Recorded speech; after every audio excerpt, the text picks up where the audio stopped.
Hello, today we will guide you through how to use Wispr Flow Command Mode. To get started, open the Wispr Flow app on your device. Before moving on, take a moment to make sure the app is fully launched and ready to use. This is important because Command Mode relies on the app actively listening for your shortcut and preparing to capture your voice input. If the app is minimized or still loading, the command may not register properly.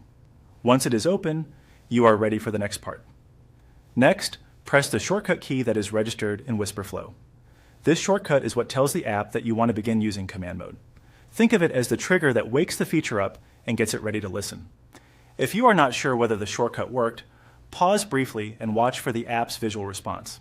In most cases, the app will give you a clear indication that it is now listening. Using the registered shortcut consistently can make the process feel much faster and more natural over time, especially if you plan to use voice commands regularly while working.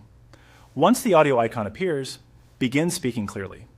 The appearance of that icon is your signal that Wispr Flow is actively listening and ready to capture your command. Try to speak in a natural voice, but make sure your words are easy to understand. You do not need to rush. In fact, a calm and steady pace usually works best for voice recognition. If you speak before the icon appears, the app may miss part of what you are saying, so it is worth waiting that extra second for the visual cue. As you use Command Mode, it can also help to reduce background noise when possible. A quieter environment generally improves accuracy and helps the app pick up your voice more reliably.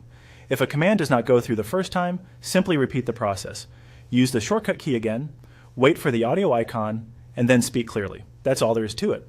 Open the Wispr Flow app, press the registered shortcut key, and speak once the audio icon appears. With just a little practice, using Wispr Flow Command Mode can become a quick and convenient part of your workflow.